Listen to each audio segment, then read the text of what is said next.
get a little bit intimidated by shopping at the market.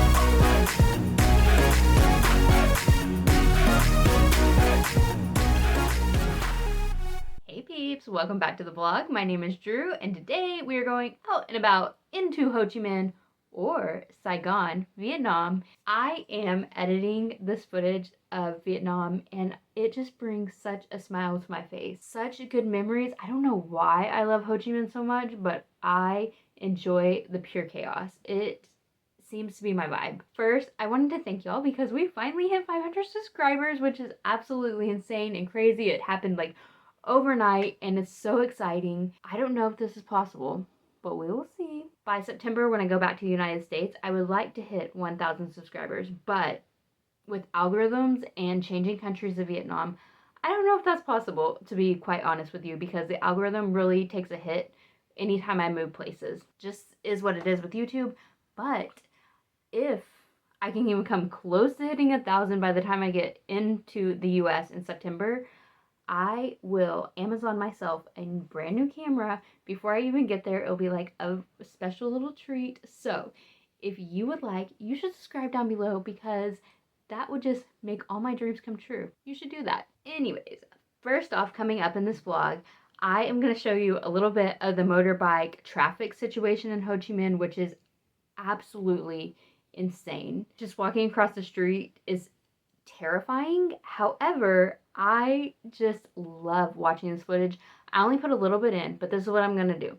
I'm gonna put the whole footage at the end of this vlog. So if you want to watch it, you can watch it. If you don't, then don't. But I find it truly fascinating, and I like to think this is a choose your own adventure. You can do what you want with my vlogs. Then you'll also notice that a Grab bike driver comes up to us while I'm filming, and he's asking me if I want to ride to go anywhere, and I tell him no, we're okay. But this happens all the time just while I'm walking on the street. Because I'm white, they do think, well, she's walking, whatever, we'll just ask her.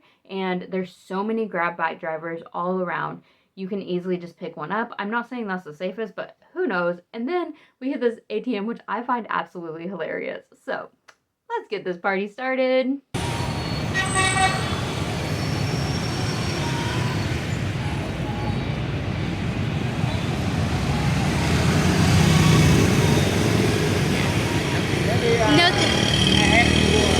No, we're fine, thank you. We're gonna walk to a rice shop, thank you.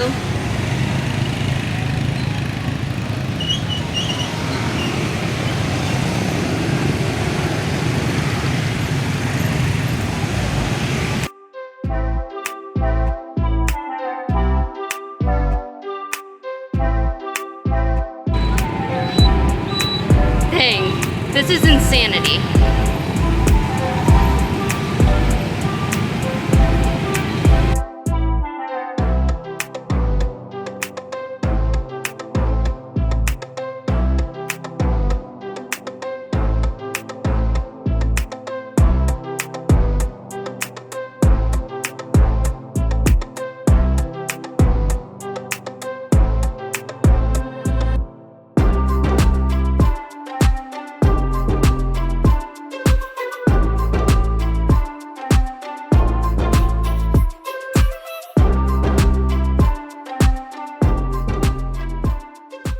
Let's talk a little Com Tam.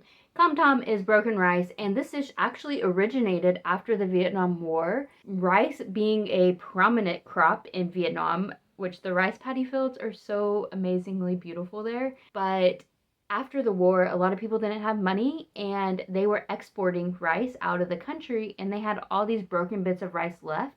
And so the Vietnamese people, being imaginative and innovative, utilize these extra bits of broken rice for their own meal, and now all of a sudden it's became this classic Vietnamese dish that you have to have when you go there. So let's give it a try. Also, Vietnam is incredibly loud.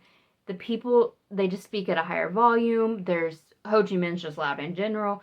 And so I actually kept the footage of me talking amongst the loudness of the Com Tam place, and it actually gives a good glimpse of the culture and atmosphere that I'm surrounded with in Ho Chi Minh all the time. Okay guys, I'm gonna try to talk while the music's down, but we'll see if it actually works because it's so loud in here. But we have some tea, which let's see. I think it is jasmine, which is my favorite tea. I love jasmine so much.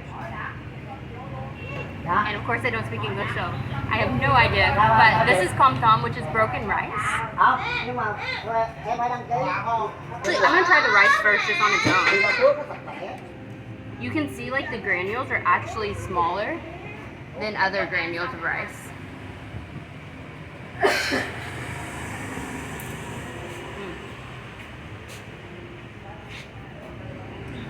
It does have a nuttier flavor than other rice, and it actually tastes really good. It might be a little bit drier, and that could just be the way she cooks it, but a little drier. Let's try it with the pork. That pork is really good. They grill their pork on charcoal, so it's delicious. Wow. Okay. Try some sauce. Let's try it with a little sauce.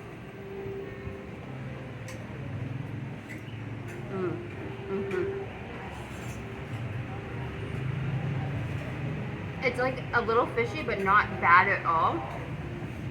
Sweet and spicy sauce. The pork is so good, guys. Wow. Okay. We should be eating this every morning for breakfast. That's what I say. So delicious. And we're in a back alley, guys. We're in a back alley. Then we saw this little chunky chunkster on a bike. And guys, these motorbikes, the reason I won't drive one is because they actually take a lot to control. And if you have anybody on it, you're also having to control their body weight as well. But the Vietnamese people obviously are used to this. But this little guy is sitting so joyously on the motorbike, not worried about a thing. And guys, the Vietnamese smile is contagious. Everywhere you go, these people smile. It is beautiful. Absolutely beautiful. This is like the funnest vlog of all time for me. Let me tell you. What's in our background there? Oh, that's the top of the fridge. Okay. Anyways, this is like the funnest vlog of all time for me because I'm getting to try so much food here in Vietnam right now. We picked up what Yin thought was dessert soup, but then the other girl told us it was green bean. So we picked up some soup, so I wanted to try that with y'all. Yin is going down 5 flights of stairs to get a 20-liter water, a big garrafon of water for us, because we can never have too much water in this house. Let's try our dessert soup. Here it is. It looks interesting. We bought this on the street, so yum. There's our big thing of water. Up 5 flights of stairs, nothing like it. Yin said I look tired, but we've been waking up at 5:30 every morning because the time change, it's only an hour, but for some reason, my body's just like, I'm ready at 5:30 in the morning, every morning. So we've been getting up early, which is actually probably good because it gets so hot here that it's insane. First, we're gonna explore what's in the soup. This was so funny. It has like a huge red date in it. It has beans. We think there's coconut in there, and then let's pull some of the jelly. There's like darker jelly, brown jelly. I can't get it. Oh, here's the clear jelly, and there's clear jelly in it. So interesting. Okay, there's a bean and some jelly. Let's get that first.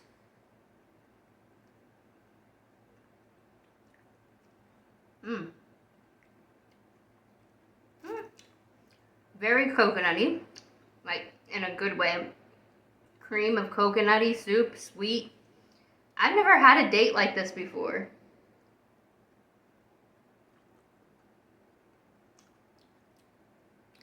There's the inside of it. I have crap on my chin, but it's like a very plump date that's soaked in all that liquid. Not super sweet, actually. I think the soup is actually sweeter. Let's try this clear jelly. I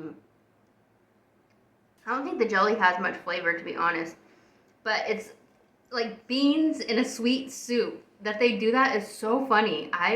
It's actually delicious, and I would eat all of this. So it's just a sweet bean soup with coconut. Delicious. How much was it? This was 10,000 dong, which is probably around 40 US cents. I'll do the conversion on the screen. A little thing of soup. And the beans actually taste really nice. I miss beans so much, guys. I love pinto beans and black beans. I miss them so much. Yesterday, I didn't get to try this with y'all. We bought 2 different Kuihs, but they're very oily, so yeah, it's a lot. I did try this with Yin as she ate one, and it is so interesting, guys. It has yellow bean inside with desiccated coconut, I guess is what you call it. Shredded coconut in the US. So it has sesame seeds on top. This one's a fat one. He's thick and rolled. So, but it's Kuih, so it has the same rice flour texture on the outside. Very oily. You see so much bean and coconut on the inside. I have stuff in my teeth. But it has a very slight coconut flavor. This one doesn't have tons of flavor, but you do get a good bean flavor, and I don't think it's a bad bean flavor necessarily. We've had some that were bad bean flavor, so not my favorite. You can't really taste the yellow bean in there. You get more of a coconut taste than the yellow bean. Yellow bean is not as good as red bean to me, because red bean mushes a lot better than yellow bean, but still, not too shabby. Yin loves Kuih, so we always end up with some of some sort. I want to show you all one more thing while we're on the topic of going out and shopping, like on the street and the markets. First off, I get a little bit intimidated by shopping at the markets because there's no pricing on anything, so you have to ask. And then these people don't speak English, which is totally normal for them. However, for us, it makes it harder to communicate. So normally they'll just pull out money and bills, and then that's how they show us how much money that we need to pay. Or we'll like signal with our hands like 20,000 dong per kilo or whatever. That's how we kind of communicate with these people. And then we're trying to learn a little bit of Vietnamese so that we can kind of communicate better. But Vietnamese is a very hard language, especially with the tones and everything. That not good for me, to be honest. Anyways, wanted to show y'all something because I thought it was interesting. One, we have never bought noodles like this before. This was 14,000 dong, and they're their bun noodles, bun. I don't know how they pronounce it per se. And they just put them in a bag.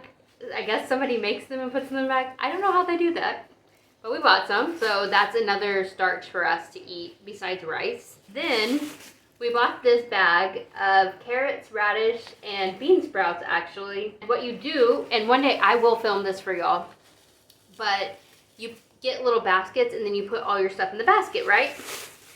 And so we were like, surely she'll put the bean sprouts in like a different bag, but nope, she was so nice too. But she just added all our bean sprouts in with everything else. It's hard for me to show y'all without dropping them all on the floor. There we go. It was just funny because we were like, oh, she just added the bean sprouts to that bag. Great. Funny, funny. We didn't really get anything else interesting, to be honest.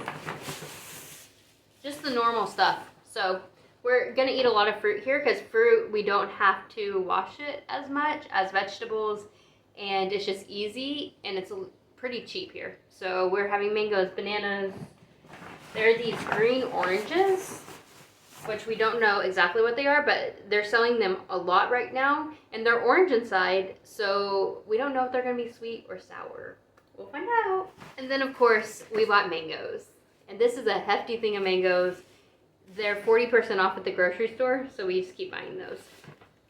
Yum! These cost like 75 cents a kilo. So 30, I don't know, what's half of that? 35, 30, 38 cents or so a pound? Guys, mangoes for 38 cents a pound. Could you imagine? Wow, we're gonna be having so many.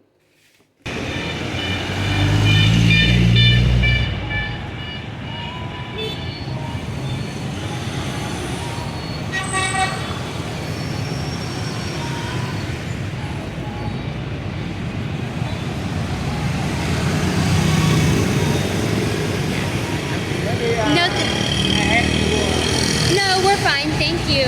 We're gonna walk to a rice shop. Thank you.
Dang, this is insanity.